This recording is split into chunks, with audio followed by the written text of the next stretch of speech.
અખિલ કચ્છ મુસ્લિમ યુવા core committee દ્વારા કચ્છ જિલ્લા કલેક્ટરને આવેદનપત્ર પાઠવીને જિલ્લામાં વક્ફ મિલકતો, મસ્જિદો, દરગાહ અને કબ્રસ્તાન સહિતના ધાર્મિક સ્થળો સામે ડિમોલિશનની કોઈ પણ કાર્યવાહી કરતા પહેલા માનવીય સર્વોચ્ચ અદાલતના 2024ના ચુકાદાના માર્ગદર્શક સિદ્ધાંતો તેમજ વક્ફ એક્ટ 1995નું ચુસ્તપણે પાલન કરવાની માંગ કરવામાં આવી છે। આવેદનમાં જણાવ્યા અનુસાર કોઈપણ ડિમોલિશન પ્રક્રિયા પહેલા અસરગ્રસ્ત પક્ષને કારણદર્શક નોટિસ આપવી, જવાબ અને દસ્તાવેજો રજૂ કરવા માટે ઓછામાં ઓછો 15 દિવસનો સમય આપવો, વ્યક્તિગત સુનાવણીની તક આપવી અને સમગ્ર વિડીયોગ્રાફી કરાવવી વગેરે જેવી કાયદાકીય પ્રક્રિયાઓ ફરજિયાતપણે પૂર્ણ કરવી આવશ્યક છે। કમિટીએ સ્પષ્ટ કર્યું છે કે તેઓ કોઈ પણ ગેરકાયદેસર બાંધકામોને સમર્થન આપતા નથી, પરંતુ કાયદાની યોગ્ય પ્રક્રિયા અને કુદરતી ન્યાયના સિદ્ધાંતોનું પાલન થવું જોઈએ, જેથી વહીવટીતંત્ર અદાલતના તિરસ્કારની કાનૂની કાર્યવાહીથી બચી શકે અને સામાજિક સંવેદનશીલતા પણ જળવાઈ રહે। 5-7 દિવસ પહેલા કચ્છ મુસ્લિમ સમાજ એક આવેદન રૂપી રેલી સ્વરૂપે અહીં કને હાજર થઈ અને હજારોની સંખ્યામાં જ્યારે હાજર થયા હતા ત્યારે કલેક્ટર સાહેબે કીધું હતું કે અત્યારે ડેમોલિશન ચાલુ છે, એ પ્રમાણે કાંઈક કાગળો તમે રજૂ કરો અને એના પછી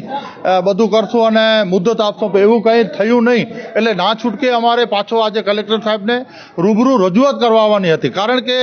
સાહેબે જે તે વખતે કીધું હતું કે ભાઈ કાગળો તૈયાર રાખજો। એવા ઘણા કિસ્સાઓ બની ગયા જેમાં કાગળો રજૂ કર્યા પછી પણ સરકારના તંત્ર દ્વારા રાતના મોડેથી તોડી પાડવામાં આવે છે, તે બાબતની રજૂઆત હતી। કારણ કે જો તમારે તોડવું છે ગેરકાયદેસર દિવસના શું કામ નહીં,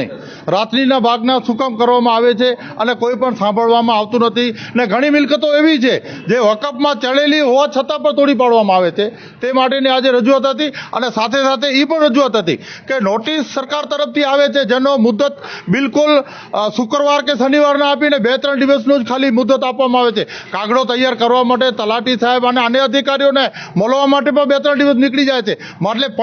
7થી 15 દિવસનો મુદ્દત મળે તેવી પણ આજે રજૂઆત હતી અને સાહેબે હકારાત્મક રીતે કીધું છે જોશું। અને સાથે સાથે એવું પણ કીધું છે કે તમે જે વકફમાં ચડેલી હોય છતાં પણ જો તોડતા હોય તો એનો લિસ્ટ પણ આરડીસી સાહેબને આપવા માટે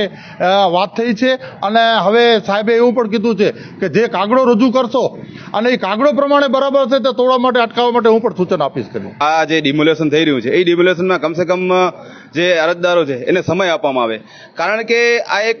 એક નિર્ધારિત સમાજને ટાર્ગેટ કરી અને આપવામાં આવી રહ્યું છે એવું પણ અમને પ્રતીત થઈ રહ્યું છે। તે છતાં સમજી લો કે કોઈક એવી જગ્યા છે, એક ધાર્મિક જગ્યા છે, એ ધાર્મિક જગ્યાને ટાર્ગેટ કરીને સમય 3 દિવસનો આપવામાં આવે છે, જેના લીધે સમજી લો ને શુક્રવારના આપવામાં આવે, શનિવારના તલાટી હાજર ન હોય અને રવિવારના બંધ હોય તો સોમવારના બુલડોઝર લઈને પહોંચી જાય છે। તો તમારી આ જે ખુલ્લી કરવાની છે, તમે કહો છો કે દબાણ ખુલ્લું કરવાનું આવે છે, આ કોઈ દબાણ ખુલ્લું કરવાનું મને નથી લાગતું કે તમે દબાણ ખુલ્લું કરી રહ્યા છો। આ તમારે ફક્ત ને ફક્ત ટાર્ગેટ કરવાનું છે, કારણ કે જો તમારે કોઈ રજૂઆત જ સાંભળી હોય તો રજૂઆત માટે સમય આપો, કાગળિયા જુઓ। જેવી રીતના અત્યારે જે કંડલામાંથી તમે કહી રહ્યા છો અને મીડિયા બતાવી રહી છે, નેશનલ મીડિયા બતાવી રહી છે કે ત્યાં નોટિસ આપવામાં આવી છે, ખોટા વિડીયો આપી રહ્યા છે, તો નોટિસ તો આપવામાં જ નથી આવી, ત્યાં ફક્ત એવી રીતના ચોડવામાં આવી છે અને રાતના 9 વાગે કાફલો પહોંચી જાય છે। રાતના સમયમાં કેમ? જો તમે દબાણ જ તમને બતાવી રહ્યા છો, જે વકફમાં રજીસ્ટ્રેશન છે તમે બતાવી રહ્યા છો દબાણ છે, તો દિવસ ના જાવ ને,